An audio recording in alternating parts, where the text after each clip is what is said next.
तो मूवी की शुरुआत में हम कुछ वर्कर्स को शिपर देखते हैं जो समुद्र में किसी चीज की खोज कर रहे थे। तभी एक वर्कर आकर बताता है कि हमें हाई प्योरिटी मीथेन गैस मिली है जिससे ओनेल बनाया जा सकता है।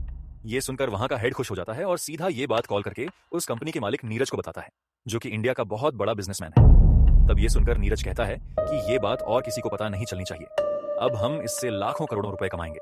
फिर यहाँ से सीधा नीरज एक मिनिस्टर सिद्धप्पा को कॉल करके उनसे मीटिंग करने पहुंच जाता है और बताता है कि जहां मेरी कंपनी अब तक रिसर्च कर रही थी वहां गैस पाई गई है जिससे आपका और हमारा दोनों का फायदा हो सकता है। तब सिद्धप्पा कहता है कि इन सब में तो बहुत रिस्क है, क्योंकि अगर मैंने वो गैस का टेंडर तुम्हारी कंपनी को दे दिया तो मेरे ऊपर सवाल उठेंगे।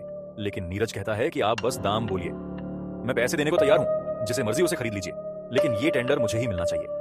तब सिद्धप्पा मान जाता है कि मैं तुम्हें जल्द ही दाम बता दूंगा। इसके बाद नीरज सबसे पहले उसी शिप पर हमला कराकर वहां के सारे वर्कर्स को मार डालता है जिन्होंने उस गैस की खोज की थी, ताकि ये बात कहीं और न फैले। फिर अगले दिन नीरज दोबारा से सिद्धप्पा से मिलता है और कहता है, बताओ अब टेंडर के लिए क्या करना होगा। तो सिद्धप्पा कहता है कि आप हमें 1 लाख करोड़ का इंतजाम करके दे दीजिए, जिसमें 50,000 करोड़ ब्लैक मनी चलेगा और 50,000 करोड़ व्हाइट, तभी आपको वो टेंडर मिल सकता है। जो सुनकर नीरज मान जाता है, क्योंकि ये डील अरबों की थी। लेकिन यहाँ ये सवाल था कि नीरज अब कैसे इतने सारे रुपए को व्हाइट मनी में ट्रांसफर करेगा, क्योंकि ब्लैक मनी में पैसे भिजवाना काफी आसान था। इसी चीज को लेकर जब वो परेशान होता है तब उसके पापा उसे कहते हैं कि मैं एक सीबीआई ऑफिसर दीपक को जानता हूँ, उसने एक बार रेड में हमारी कंपनी के आरएस हारिस 100 करोड़ पकड़े थे और वो बहुत ही ईमानदार है। लेकिन अगर हमने उसे अपनी साइड कर लिया ना, तो उसके दिमाग से हम ब्लैक मनी को वाइट कर सकते हैं, और इस समय वो एक जुर्म की सजा काट रहा है। तब ये सुनकर नीरज तुरंत जेलर को फोन करके दीपक के साथ अपनी मीटिंग फिक्स करता है और वो उसे ऑफर देता है कि मैं आपकी सजा खत्म करवा सकता हूँ, बस बदले में आपको मेरे साथ थोड़ा 2 नंबर का काम करना होगा। लेकिन ये सुनते ही दीपक साफ मना कर देता है कि मैं अपने देश के साथ कोई धोखा नहीं करूंगा, और देखना मेरी सजा इस हियरिंग में खत्म हो जाएगी, क्योंकि मैंने कोई जुर्म किया ही नहीं। हालांकि कुछ ही दिनों में दीपक के केस की हियरिंग होती है और वहां गुज्जत सारी दलीलें सुनने के बाद दीपक को 10 साल की सजा सुना देते हैं। जो सुनकर तो दीपक के होश उड़ जाते हैं और वहां दीपक की बीवी भी मौजूद थी, जो ये सब देखकर रोने लगती है। इसके बाद दीपक जेल जाते ही सबसे पहले नीरज को कांटेक्ट करता है और नीरज की सारी शर्तें मान लेता है। इसीलिए अगले ही पल नीरज दीपक को जेल से निकाल लेता है, क्योंकि पैसों से इस देश में कुछ भी किया जा सकता था। फिर दीपक अपनी बीवी और अपनी बच्ची से मिलता है और फिर वो नीरज से मिलने जाता है और पूछता है कि बताओ मुझे क्या काम करना होगा। तब नीरज बताता है कि मुझे एक मिनिस्टर को 1,00,000 करोड़ भेजने हैं, लेकिन 50,000 करोड़ ब्लैक मनी होगा और 50,000 करोड़ व्हाइट मनी। तब दीपक कहता है कि मुझे थोड़ा समय दो, मैं कुछ सोचता हूँ। फिर कुछ समय में दीपक नीरज से बताता है कि क्यों ना हम 4 बेकरियों को पकड़े और उनके नाम से अलग अलग कंपनी खोले, जिसके थ्रू हम पहले स्विस बैंक में 50,000 करोड़ भेजेंगे और फिर वहां से व्हाइट मनी करके उस मिनिस्टर तक पहुंचा देंगे। तभी ये आइडिया नीरज को काफी पसंद आता है और वो 4 ईमानदार भिखारियों को ढूंढकर लाने का काम दीपक को दे देता है। इस काम में नीरज का आदमी पटेल भी दीपक के साथ मौजूद था। इधर हम एक भिखारी को देखते हैं जिसका नाम देवा होता है। उसकी जिंदगी बस भीख मांगकर कट रही होती है, और एक दिन जब देवा घाट किनारे बैठा होता है तो कुछ लोग आकर वहां सारे भिखारी से कहते हैं कि हम तुम्हें अच्छी नौकरी, खाने रहने की सब जगह देंगे, अगर हमारे साथ चलोगे तो बात बन सकती है। तब देवा ये सुनकर उन लोगों के साथ चल देता है और ये दीपक के ही आदमी थे। असल में इन लोगों ने 3 भिखारियों को जमा कर लिया था और चौथा भिखारी देवा ही था। फिर हम बाकी के 3 भिखारी से मिलते हैं, खेलू, दीप्या और खुशबू, जो कि प्रेग्नेंट थी। यहाँ देवा इन तीनों से मिलता है और खुश हो जाता है कि चलो उसके जैसे कुछ लोग तो यहाँ पर हैं। फिर वहां दीपक आता है जो इन लोगों से काफी अच्छे से बात करता है, और यहाँ देवा को कहीं ना कहीं लगने लगा था कि दीपक इन लोगों के भले के लिए काम कर रहा है। इसलिए दीपक जो भी कह रहा था देवा वो सब बड़े ध्यान से सुन रहा था। यहाँ हमें यह भी पता चलता है कि देवा की याददाश्त काफी तेज है। भले ही वो पढ़ा लिखा नहीं है, लेकिन कोई भी चीज उसे याद हो जाए तो वो कभी भूलता नहीं। खैर, फिर यहाँ दीपक इन 4 लोगों को अमीरों के स्टाइल में कैसे रहना है ये सब सिखाना शुरू कर देता है, क्योंकि आगे इन्हीं के नाम से दीपक कंपनी खोलेगा और पैसे स्विस बैंक के जरिए इंडिया में व्हाइट मनी बनाकर लाएगा। जिसके बाद इन लोगों की ट्रेनिंग शुरू हो जाती है और कुछ ही दिनों में ये लोग प्रॉपर बिजनेसमैन लगने लगे थे। फिर इनके नाम से कंपनी भी खुलवा दी जाती है और अब हर भिखारी के अकाउंट में 10,000 करोड़ डलवा दिए गए थे। इसी दौरान 50,000 करोड़ जो ब्लैक मनी में देने थे वो कार में भर भर कर दीपक मिनिस्टर तक पहुंचा देता है। साथ ही एक बार दीपक इन सारे लोगों को नीरज से भी मिलवाता है, लेकिन यह बात नीरज को पसंद नहीं आती, क्योंकि उसका कहना था कि मेरे बारे में किसी को भी पता नहीं चलना चाहिए, और असल में उसका प्लान था कि एक बार पैसे मिनिस्टर तक पहुंच जाएं तो हम इन सारे भिखारियों को मरवा देंगे ताकि कोई भी सबूत ना बचे। इसके बाद जब इन लोगों के नाम से स्विस बैंक में अकाउंट खुल जाता है तो अब बारी थी ये सारा पैसा मिनिस्टर के पास पहुंचाने की। तब सबसे पहले दीपक खेलू के अकाउंट से उसकी बायोमेट्रिक के जरिए 10,000 करोड़ मिनिस्टर के अकाउंट में पहुंचा देता है, यानी दीपक धीरे धीरे सारा पैसा पहुंचाने वाला था। फिर यहां से नीरज का आदमी रोबो खेलू को अपने साथ लेकर जाता है और वो उसे शिप पर ले जाकर जॉन से मार डालता है, जैसा कि नीरज ने कहा था। हालांकि इस बात की खबर दीपक को नहीं थी। वहीं देवा और बाकी के लोग खेलू का इंतजार कर रहे थे, लेकिन खेलू नहीं आता। तब देवा दीपक को फोन करके पूछता है खेलू तो आप लोगों के साथ गया था ना, वो अभी तक घर क्यों नहीं आया? यह सुनकर दीपक के होश उड़ जाते हैं और वह खेलू के बारे में पूछने सीधा नीरज के पास आता है। तुम लोगों ने खेलू के साथ क्या किया? तो नीरज कहता है कि वह तो मारा गया, क्योंकि मैं कोई सबूत नहीं छोड़ सकता। जो सुनकर दीपक मना कर देता है कि मैं ये काम नहीं करूंगा। लेकिन नीरज कहता है कि अगर ऐसा है तो तुम्हें वापस जेल जाना होगा और अपने बीवी बच्ची के बारे में सोच लो। बिना बाप के उनका क्या हाल होगा। जो सुनकर दीपक शांत हो जाता है और कहता है ठीक है, जैसा कहोगे मैं कर दूंगा। हालांकि दीपक का आगे कुछ भी करने का मन नहीं था। इसके बाद कुछ दिनों में दीपिया के अकाउंट से भी ये लोग पैसे ट्रांसफर कर देते हैं और फिर यहां से रोबो दीपिया को ले जाकर जान से मार डालता है। अब ये सब देखकर देवा भी हैरान था कि यहां से जाने वाला इंसान लौट कर नहीं आता, पर वह ये बात शेयर करता भी तो किससे? हालांकि इस दौरान देवा की दोस्ती खुशबू से हो गई थी। फिर एक रात रोबो, जो इन भिखारियों पर नजर रखता था, वह ज्यादा ड्रिंक कर लेता है और इसी कारण वह खुशबू के साथ जबरदस्ती करने की कोशिश भी करता है। तब देवा आकर खुशबू को बचाता है और रोबो को दूर फेंक कर मारता है। फिर वह खुशबू के साथ वहीं वॉशरूम में छुप जाता है। खैर, फिर अगले दिन जब दीपक देवा को लेने आता है तो देवा दरवाजा खोलता है, क्योंकि देवा दीपक को ही अच्छा इंसान मानता था। और दीपक के कहे अनुसार देवा उसके साथ ऑफिस के लिए निकल जाता है, क्योंकि अब दीपक देवा के अकाउंट से 10,000 करोड़ ट्रांसफर कराने वाला था। लेकिन उससे पहले इन्हें एक रजिस्ट्रार को देवा की कंपनी से पैसे खिलाने थे, जिसने देवा की कंपनी खोलने में मदद की थी। इसलिए देवा खुद में मालिक बनकर रजिस्ट्रार के दूसरे फ्लैट पर जाता है और उसे काफी सारे पैसे देता है, जैसा कि दीपक ने करने को कहा था। इसके बाद देवा यहां से सीधा दीपक के पास आता है और सबसे पहले बताता है कि उस रोबो ने खुशबू की इज्जत पर हाथ डाला था। जो सुनकर दीपक को गुस्सा तो बहुत आता है, पर वह रोबो को कुछ कहता नहीं, क्योंकि वह नीरज का आदमी था। इसके बाद दीपक बायोमेट्रिक से देवा के अकाउंट से वह पैसे ट्रांसफर कर लेता है और रोबो देवा को मारने अपने साथ ले जाता है। फिर रास्ते में वह देवा को मारता भी है और वह जैसे ही देवा को शूट करने के लिए नीचे उतारता है, तभी उस पर दीपक का कॉल आता है, जो बताता है देवा को मारना मत, उसकी बायोमेट्रिक फेल हो गई है, उसे वापस ले आओ, दोबारा से पैसे ट्रांसफर करने होंगे। जो सुनकर रोबो जैसे ही पीछे मुड़ता है देवा को ले जाने के लिए, तो पता चलता है कि देवा तो यहां से भाग चुका है। जो देखकर उसके होश उड़ जाते हैं। इधर हम देवा को देखते हैं, जो भागते भागते एक रेलवे स्टेशन पर आ जाता है और वहीं बैठ जाता है। तभी उसे एक लड़की दिखती है, जो बस रोए जा रही थी। असल में वह अपना घर छोड़कर एक लड़के के लिए मुंबई आई थी, लेकिन वह लड़का तो इस लड़की के लिए आया ही नहीं, यानी उसने धोखा दे दिया। और यहां पता चलता है कि उस लड़की का नाम समीरा है। तभी वहां देवा एकदम से चक्कर खाकर गिर जाता है और वह किसी एंगल से भिखारी नहीं लग रहा था, तो समीरा आकर उसकी मदद करती है। और जब देवा भूख का नाम लेता है तो वह उसे खाने के लिए चॉकलेट भी देती है। फिर वह अपनी एक फ्रेंड को कॉल करके सारी कहानी बताती है कि अब मैं घर से भाग आई हूं तो वापस भी नहीं जा सकती, ऐसे में क्या करूं। तब उसकी सहेली कहती है कि अभी तू मेरे घर आ जा, बाद में देखते हैं कि क्या करना है। तब यहां से समीरा जैसे ही जाने लगती है तो देवा भी उसके पीछे पीछे चलने लगता है और वह कहता है मुझे अपना फोन दे दो, मुझे बस अपने सर को कॉल करना है और वह मुझे आकर ले जाएंगे। असल में देवा को लग रहा था कि यह रोबो ही बेकार इंसान है और दीपक उसे बचा लेगा, इसीलिए वह सीधा दीपक का नंबर याद करके उसे कॉल लगाता है। लेकिन दीपक तो खुद देवा को ढूंढने में बिजी था, इसलिए वह कॉल रिसीव ही नहीं करता। तब समीरा अपना फोन लेकर स्विच ऑफ कर देती है ताकि उसे कोई डिस्टर्ब न करे। फिर वह अपनी दोस्त के घर जाने लगती है। इस पर देवा कहता है मुझे भूख लगी है, अगर आप मुझे मस्जिद तक छोड़ देंगी तो आपकी बड़ी मेहरबानी होगी, क्योंकि आज फ्राइडे है तो वहां खाना मिल जाएगा। जो देखकर समीरा को दया आती है और वह उसे एक मस्जिद के पास छोड़कर अपनी फ्रेंड के यहां चली जाती है। इसके बाद हम देखते हैं कि जैसे ही दीपक अपना फोन देखता है तो उसे देवा की आवाज सुनाई देती है, क्योंकि देवा ने वॉइस मैसेज छोड़ दिया था। यह सुनते ही दीपक तुरंत समीरा का नंबर ट्रेस करके उसकी फ्रेंड के घर पहुंच जाता है और वहां वह देवा की फोटो दिखाकर पूछता है कि इसके साथ तुम क्या कर रही थी। यह देखकर तो समीरा की फ्रेंड के घर वाले भी हैरान थे और उन्हें भी लगता है कि समीरा इसी लड़के के साथ भागकर यहाँ आई होगी। हालांकि अकेले में समीरा दीपक को सब कुछ बता देती है कि उसने देवा को कहाँ छोड़ा था। तब दीपक के आदमी देवा को वहीं की मस्जिद में ढूंढने पहुंचते हैं और वहां देवा जैसे ही रोबो को देखता है तो वह आधा खाना खाकर ही समुद्र में कूद जाता है।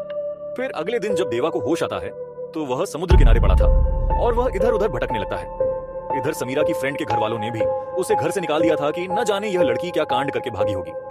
और जब समीरा अपने लिए हॉस्टल ढूंढ रही होती है तभी उसे देवा मिलता है, जो फिर से उसके पीछे पड़ जाता है कि मैडम मेरी मदद कर दो, लेकिन समीरा तो उसे भगा देती है। इधर दीपक पर नीरज का कॉल आता है, जो कहता है कि कैसे भी करके सारे पैसे जल्दी ट्रांसफर करो, ये काम मेरी सरदर्दी बन गया है। तब दीपक खुशबू को पैसे ट्रांसफर करने के लिए बुलाता है और यह काम होने के बाद शायद खुशबू को भी मार दिया जाता है।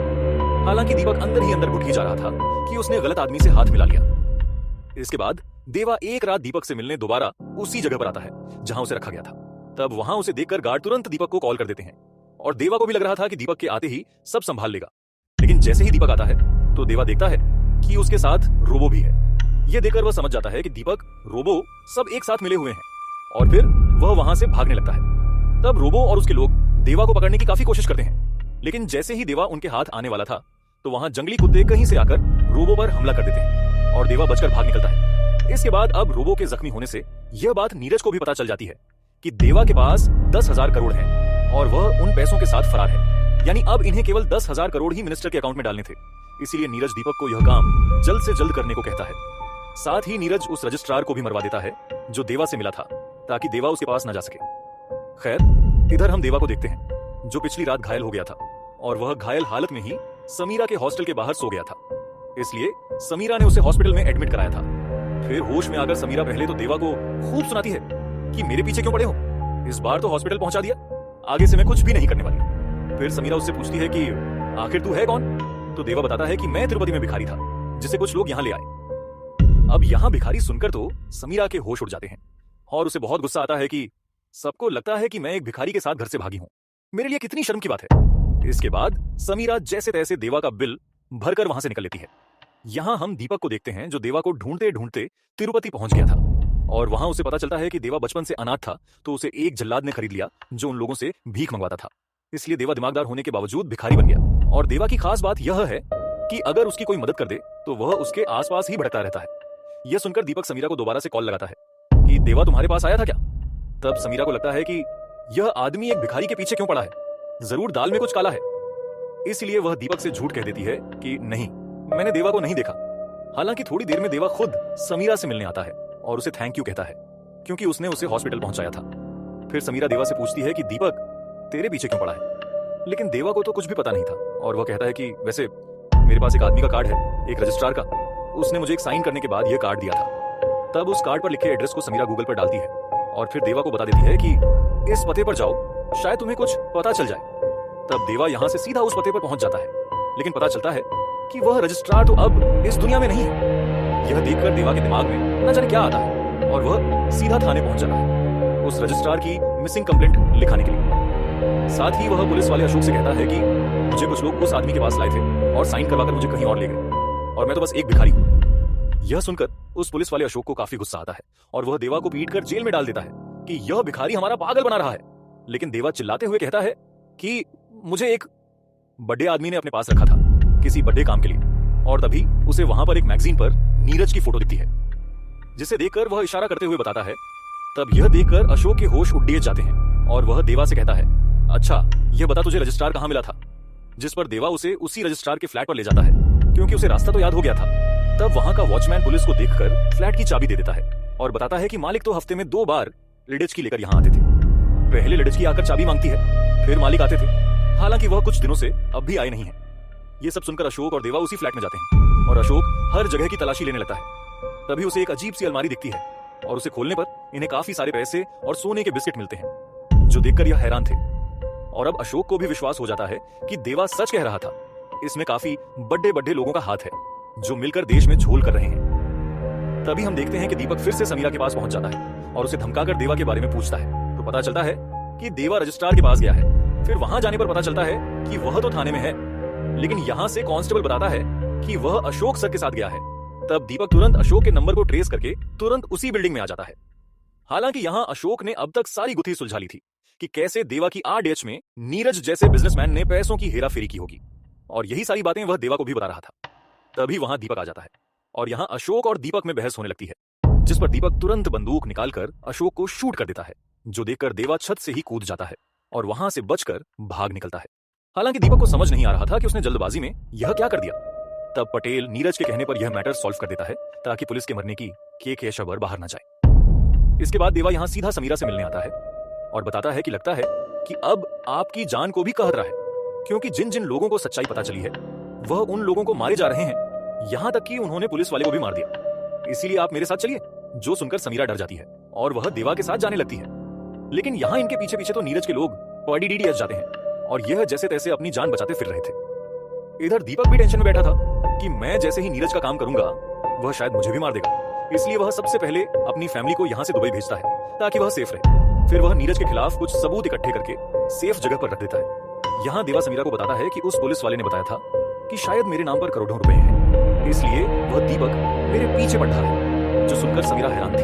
तभी देवा देखता है कि एक भिखारी की वहां मौत हो गई है, जिसे उसे कुत्ते की वैन में डालकर ले जा रहे थे। लेकिन देवा को दया आ जाती है और वह कहता है कि मैं इसे अच्छे से विदा करूंगा। इसलिए वह तुरंत समीरा को लेकर उस रजिस्ट्रार के फ्लैट पर जाता है और समीरा के जरिए उस वॉचमैन से चाबी मंगवाता है, यह कहकर कि रजिस्ट्रार जल्द ही फ्लैट पर आने वाले हैं। जिसके बाद फ्लैट में जाकर देवा पैसे निकालता है और यहाँ इतना सारा पैसा और सोना देखकर तो समीरा भी हैरान थी। पर यहाँ देवा थोड़े पैसे लेता है और फिर उस भिखारी का अंतिम संस्कार पूरे रीति रिवाज से करता है, जो देखकर समीरा भी हैरान थी कि इतने सारे पैसों में से इसने केवल इतने ही लिए।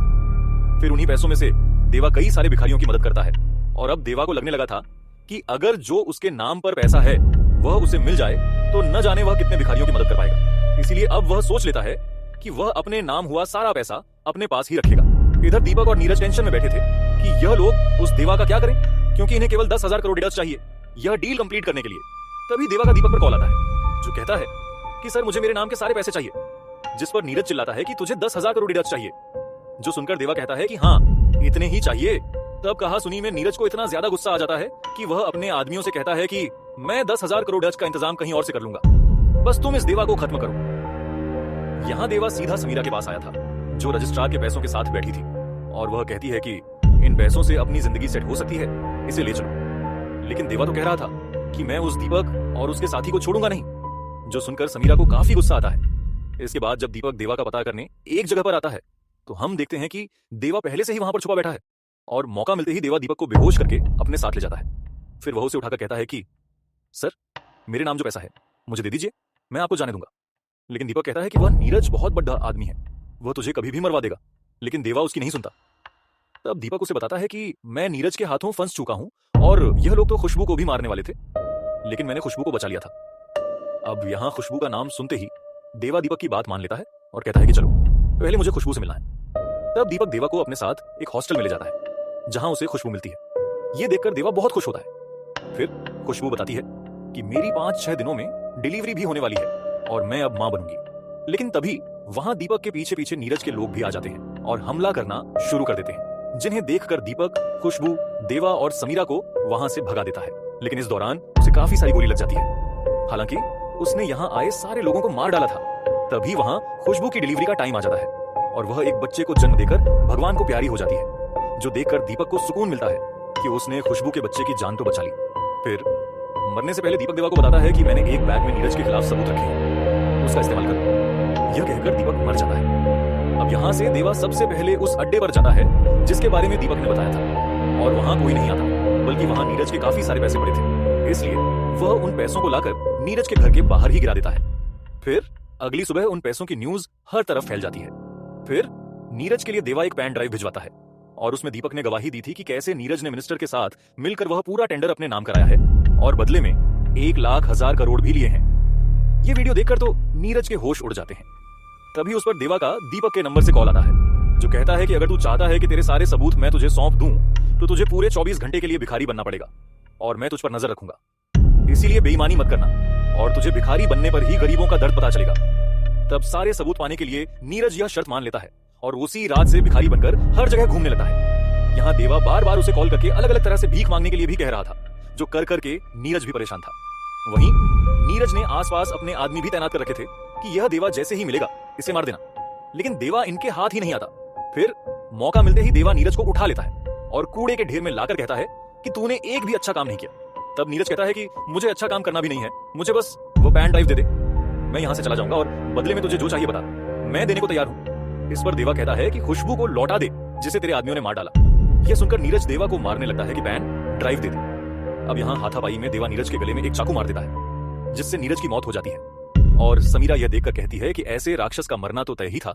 जिसके बाद देवा और समीरा खुशबू की बच्ची के साथ वहां से चले जाते हैं और यह मूवी यहीं पर खत्म होती है। यानी अब देवा के पास पूरे 1,00,000 करोड़ थे। बस अब उसे यह सोचना है कि वह इतने सारे पैसे निकालेगा कैसे।